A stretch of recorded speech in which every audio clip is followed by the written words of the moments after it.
Good evening दोस्तों। Job entry point में आपका स्वागत है। कल मैंने आपको बताया था स्वर वर्ण के बारे में। स्वर वर्ण के 3 भेद हैं: ह्रस्व स्वर, दीर्घ स्वर और प्लुत स्वर। तीनों के बारे में कल के वीडियो में मैंने डिटेल से समझाया था और बहुत कम समय में आप अच्छे तरीके से समझ सकेंगे और ज़्यादा से ज़्यादा मार्क्स ला सकेंगे, उठा सकेंगे। तो आइए फटाफट देर न करते हुए वीडियो को आगे करते हैं। और आगे आपका नंबर 2 पर है व्यंजन वर्ण। क्या है? व्यंजन वर्ण। तो देखिए, व्यंजन वर्ण किसे कहते हैं? स्वर्ण वर्ण तो जान के किसे कहते हैं। अगला है व्यंजन वर्ण। व्यंजन व्यंजन ऐसे किसको खाने वाली चीज को भी बोलते हैं। खाने को क्या कहते हैं? व्यंजन बोलते हैं। तो व्यंजन वर्ण है यहाँ पर, ठीक है, अक्षर। व्यंजन वर्ण किसे कहते हैं? वह वर्ण वह वर्ण जो स्वर वर्ण की सहायता से बोला जाए। वह वर्ण जो स्वर वर्ण की सहायता से बोला जाए उसे क्या कहते हैं? व्यंजन वर्ण कहते हैं। ठीक है, अब आइए आगे चलते हैं। जैसे क, ये क्या है? आधा क है। आधा क जोड़ अ बराबर क। आधा ख जोड़ अ बराबर ख। ठीक है, यानी कि व्यंजन वर्ण के पीछे क्या छुपा हुआ होता है? स्वर वर्ण छुपा हुआ होता है। जैसे मैं बोल रहा हूं, आप गौर करेंगे, मैं थोड़ा सा क को लंबा बोलूंगा तो अंत में आपको क्या समझ में आएगा? सुनिए, आप गौर से सुनेंगे। क, अंत में आपको क्या सुनाई दे रहा? ठीक है, तो क्या है? यानी कि व्यंजन वर्ण वह वर्ण जो स्वर वर्ण की सहायता से बोला जाए। ठीक है, हर व्यंजन वर्ण में क्या है? स्वर वर्ण छुपा होता है। और ये क में ये जो नीचे लगा हुआ है, ये चिन्ह देख रहे हैं, ठीक है, इसे कहते हैं हलंत। ये हलंत क्या करता है? किसी भी अक्षर को आधा कर देता है। ये हलंत देख रहे हैं, ये हलंत किसी भी अक्षर को क्या करता है? आधा कर देता है। ठीक है, जैसे मैं यहाँ लिख रहा हूं शक्ति। ठीक है, देखिए शक्ति, ये देख रहे हैं, तालव्य श, फिर आधा का, फिर ता हर्षी का, तो क्या हो गया? ये शक्ति। अब ऐसे अगर नहीं लिखने आ रहा है तो इसका दूसरा भी तरीका यहाँ समझ लें। देखें, ये देखिए श, क मैंने पूरा दिया, ठीक है, लेकिन क्या किया? यहाँ हलंत लगा दिया। ठीक है, क्या किया? हलंत लगा दिया। और यहाँ फिर क्या करेंगे? तो पर क्या करेंगे? हर्षी का लगा देंगे। ये क्या? ये भी क्या हो जाएगा? शक्ति हो जाएगा। ठीक है, क्या हो जाएगा? शक्ति हो जाएगा। तो फिर आइए अब आगे देखते हैं।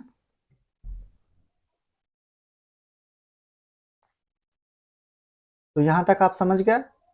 अब क्या है? प्रश्न आपके मन में उठेगा कि स्वर वर्ण तो जान गए आप कि कुल 11 है, लेकिन कुल व्यंजन वर्ण कितने हैं? तो व्यंजन वर्ण कितने हैं यहाँ मैंने दिया है। देखिए, क से ण तक, च से य तक, ट से ण तक, और त से न तक, प से म तक, य से व तक और श से ह तक। यहाँ मैंने तीसरे ट वर्ग में, देखिए ट वर्ग में मैंने दो दो वर्ण बढ़ा दिए हैं। ठीक है, क्या बढ़ा दिए हैं? ट वर्ग में दो वर्ण मैंने बढ़ा दिए हैं। तो इसे काउंट कीजिए, कितना होता है? देखिए, एक लाइन में कितने हैं? 5। 5 कहाँ तक है? यहाँ तक है। ठीक है, तो 1 2 3 4 5, 5 को 5 से गुना कर देंगे, कितना होगा 25। और इस लाइन में है आपको 4, 25 4 29। और इस लाइन में भी 4 है, 29 और 4 33। 33 और ये 2 कितना हो जाएगा 35। तो कुल व्यंजन वर्ण कितने होते हैं 35, 35। ये आपको कहीं भी नहीं बता सकता है सही से, जितना अच्छा आपको जॉब एंट्री पॉइंट में बताया जा रहा है। देखिए कुल कितने व्यंजन है 35 और स्वर कितने थे 11।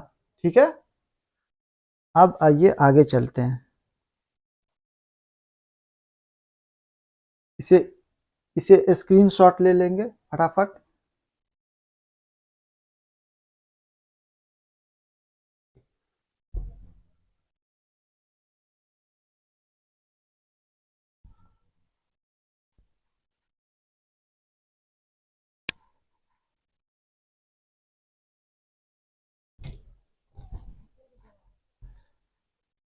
इसके बाद अब आगे आएगा आपका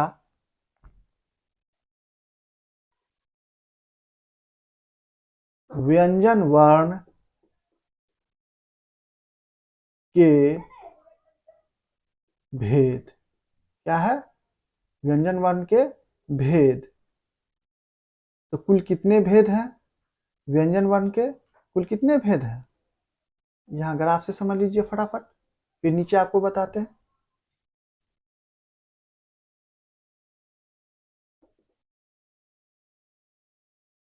यहाँ देखिए सबसे पहला होगा आपको स्पर्श व्यंजन। ठीक है, फटाफट नोट करें। इसके बाद क्या होगा बता अंतःस्थ व्यंजन।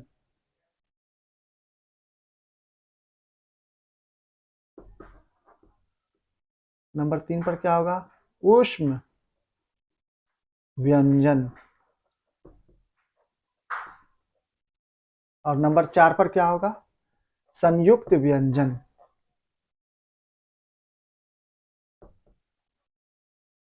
इसे फटाफट आप भी ग्राफ बना लेंगे और नीचे देखें। अब स्पर्श व्यंजन यहाँ आप इससे समझ लेंगे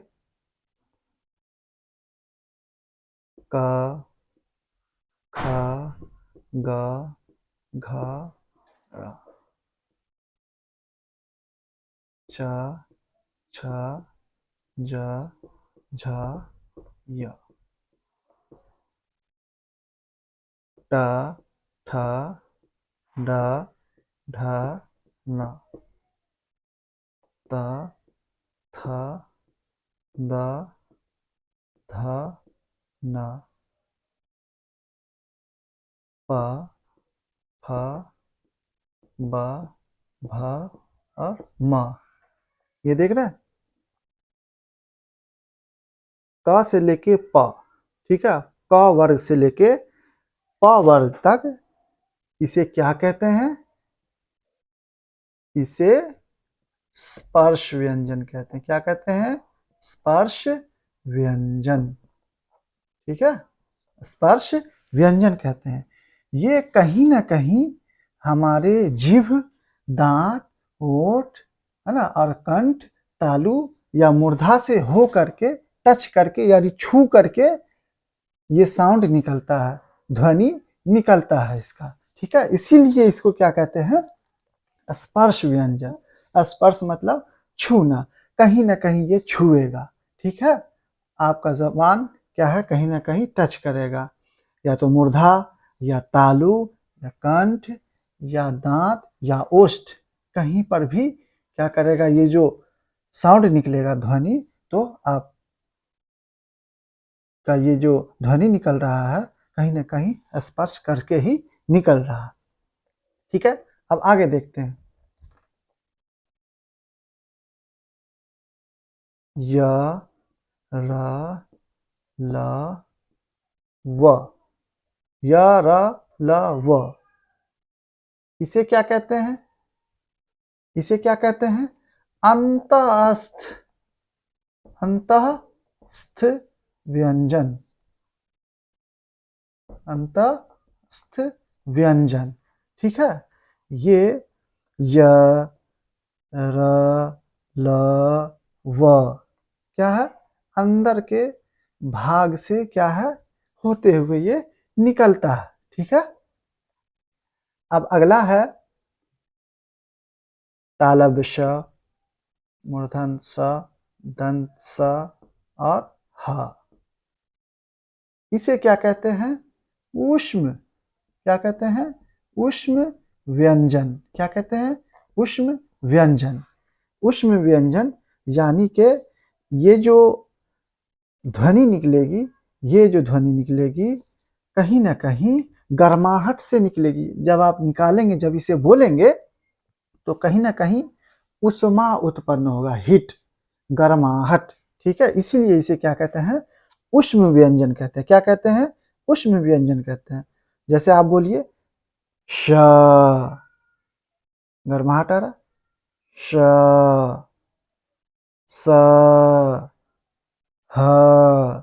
आप बोल के देखें तो क्या है, कहीं ना कहीं हीट निकल रहा है। ठीक है, गर्माहट निकल रहा है इस ध्वनि में, इसलिए इसे उष्म व्यंजन कहते हैं। और अगला है आपका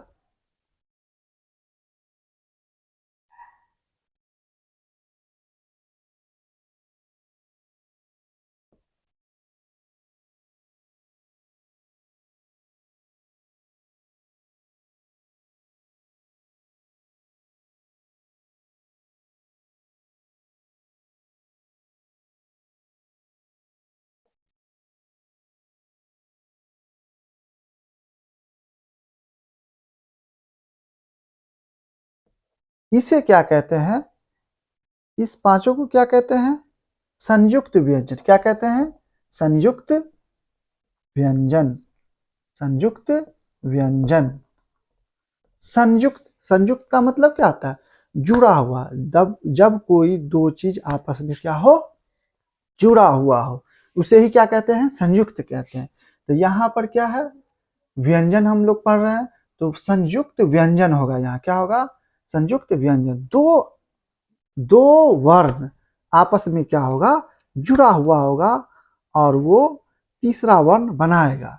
दो वर्ण के जुड़ने से तीसरा वर्ण जब बनता है तो वही संयुक्त व्यंजन कहलाता है। जैसे मैं यहाँ समझा रहा हूं आपको, ये जैसे श, ये क्या है, श। तो ये इसमें कौन कौन अक्षर जुड़ा हुआ बता सकते हैं, इसमें जुड़ा हुआ है आपको आधा क, हलत दे रहा हूं तो आधा हो जाएगा, आधा क प्लस मूर्धन स। ये आपको कहीं जल्दी नहीं बताएगा, ठीक है ना, और यही एग्जाम में पूछता है।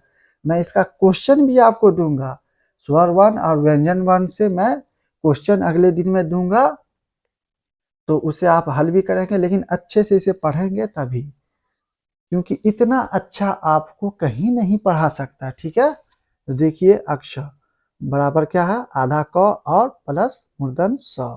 ठीक है, तरह लेता हूं, तरह, तरह में क्या है, आधा त है और क्या है, र है। ठीक है, दूसरा ले लेता हूं, ज, ज। ठीक है, इसमें क्या है बताइए, तो इसमें भी आप जान ले, ये कहीं नहीं बताएगा। ठीक है, अक्सर इसमें फंसते हैं। ठीक है, तो ज, तो यहाँ पे क्या होगा, आधा ज प्लस य, क्या होगा, आधा ज प्लस य, तब क्या होगा, ज। अगला है श्र, क्या है, श्र। तो इसका क्या होगा, देखिए तालब श आधा, ठीक है, और क्या है, र। इसके बाद ये क्या है, ये है आपको द्य, क्या है, द्य, आधा द और प्लस य, ये क्या हो गया, द्य। जैसे लिखते हैं ना हम लोग, क्या लिखते हैं, विद्यालय, देखिए, है ना, विद्यालय। तो बहुत सारे लोग क्या पढ़ देते हैं इसको, विधालय। ध ये नहीं है, ये क्या है, ध नहीं है, क्या है, आधा द और य है। ध और द में अंतर है। देखिए ये आपका हो गया ध, ठीक है, ध ऐसे भी लिखते हैं, ठीक है ना, ये दोनों क्या है, ध है। और ये क्या है, द्य है, द्य। जब पूरा ऊपर में क्या हो, गेप न हो, तो क्या होगा, ये द्य होगा, ठीक है। अब आप समझ गए इतना। तो व्यंजन वर्ण के बारे में और स्वर वर्ण के बारे में आपने अच्छे से जाना। व्यंजन वर्ण के बारे में मैंने बहुत अच्छे से समझाया यहाँ, और आप, उम्मीद है कि आप 100% समझ गए होंगे, आप भूलेंगे नहीं कभी।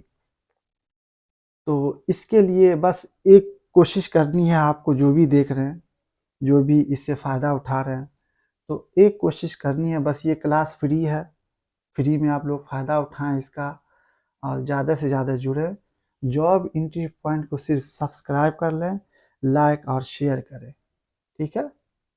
सिर्फ इतना आपको करना है, जॉब एंट्री पॉइंट को सब्सक्राइब कर लेना है, ताकि मैं और भी अच्छे से पढ़ा सकूं, ठीक है। तो आज के वीडियो में बस इतना ही है। कल के वीडियो में मैं क्वेश्चन लाऊंगा स्वर वर्ण से और व्यंजन वर्ण से। अब इसके बाद मैं बताऊंगा आपको कि कौन सा अक्षर का उच्चारण स्थान क्या है, कौन से अक्षर का उच्चारण स्थान कौन सा है, ठीक है। जैसे क के बारे में, ख के बारे में, यानी जितना भी वर्ण है सबके बारे में मैं बताऊंगा कि कौन से वर्ण मुख के किस भाग से निकलते हैं, ठीक है। इससे भी क्वेश्चन बहुत होते हैं एग्जाम में, इसलिए इसे ज़्यादा से ज़्यादा जुड़ें, और आने वाले समय में जॉब एंट्री पॉइंट को सब्सक्राइब करें। और बहुत सारे सब्जेक्ट की तैयारी करवाई जाएगी, ख़ास तौर से सीटेट की तैयारी बहुत ही अच्छे तरीके से कराई जाएगी, आपके लिए क्वेश्चन भी आएगा। तो आज के लिए मैं इतना ही, मैं आपसे विदा लेता हूँ। Good night.